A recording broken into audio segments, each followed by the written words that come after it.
19 days until last season's co-CAA champs, the New Hampshire Wildcats, kick off their season. On the line to preview the Wildcats' upcoming season is my buddy, my former teammate, my former rival, now Wildcats head coach Ricky Santos. Look at that smile, man. That's crazy. Me and Coach go back since I was at UMass. He was at UNH. We had some classic battles.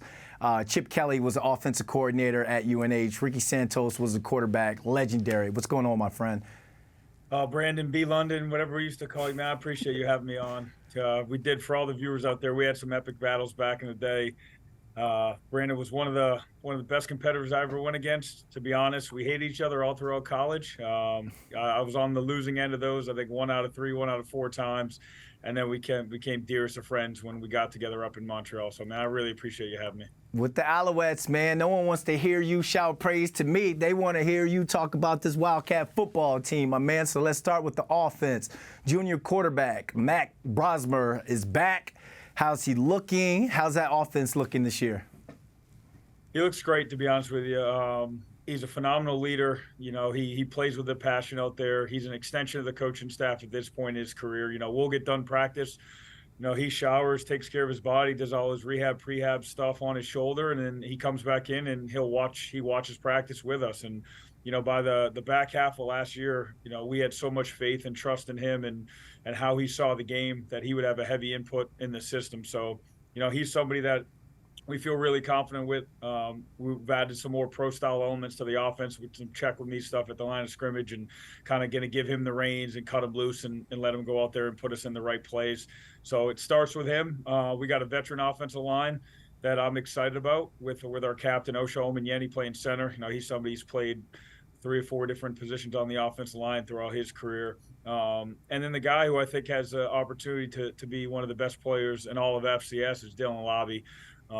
You know, our goal for him is for him to win the Walter Payton, and I know that's lofty expectations. But you know, he led the nation in all-purpose yards last year. He can do it out of the backfield. He can do it with his, with his hands and legs, kind of catching the ball from the slot. And he's dynamic, and he's a weapon in the kick and punt return game. So we're excited about him as well. You know, we're bringing back basically 8 of 11 starters. So a lot of guys that have played some meaningful snaps. Joey Corcoran was our leading receiver last year.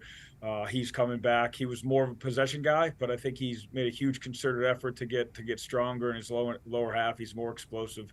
And then Kyle Lepkowski, I think he's the unsung hero of the offense. He led, I think, the whole conference last year in receiving yards by a tight end. He kind of got snubbed, we felt like, in terms of the all-conference voting, but it was great. Put a chip on his shoulder all offseason, and he's ready to roll. So we're excited about what this offense can do.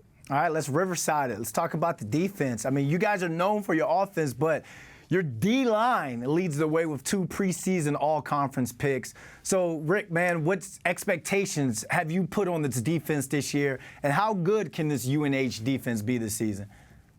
I think they can be lights out. It does. It starts up front as it does on both sides of the ball. But, you know, Dylan Ruiz, he goes by flex. That tells you everything you need to know, man. He's put on 15 pounds of muscle. He's a run-stopping DM for us. That's just physical at the point of attack. And I think as the season went on last year, he did a really good job kind of working on his pass rush skills, and he led the team in sacks. And then Josiah Silver is probably the more touted of the two, you know, being the defensive rookie of the year in the conference a couple years ago, following up with an All-American performance, and then get back-to-back All-American years. So having 2 All-American DNs helps. And I think the guys inside have really stepped up. You know, our captain, Nico Kavickas, who graduated last year, was a 4-year starter. So guys like Neil Politano, Nate Capongo, some young guys that have kind of lived in his shadow, I think have really taken steps in the right direction. And it's a unit that is going to wreak havoc on opposing teams' quarterbacks. The second-level guys, we have 5 or 6 guys that can play, so that's going to be a revolving door a little bit. But I think we have the utmost confidence in everybody that's going to play, starting with kind of Bryce Shaw, our senior middle linebacker and captain.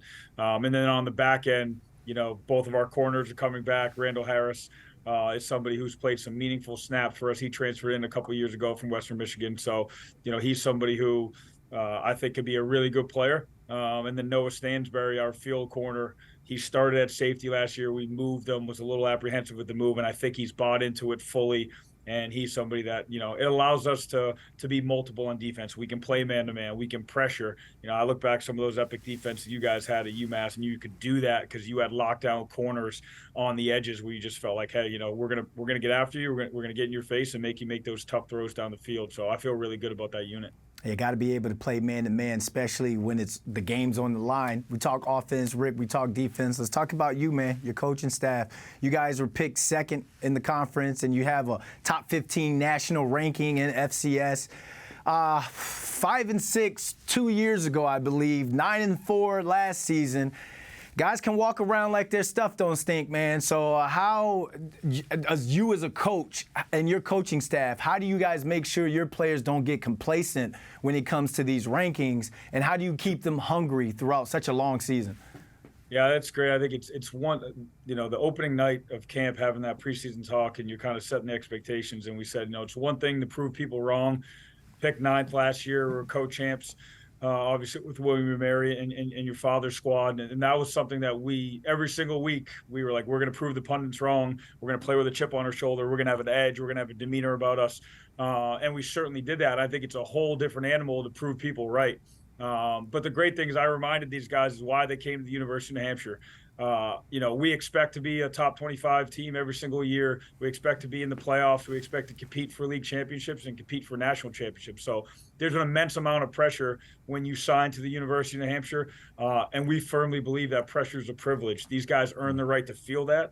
But for us as coaches, we gotta lean back on our core values and what got us to that. And, we always said we got to eat, that's effort.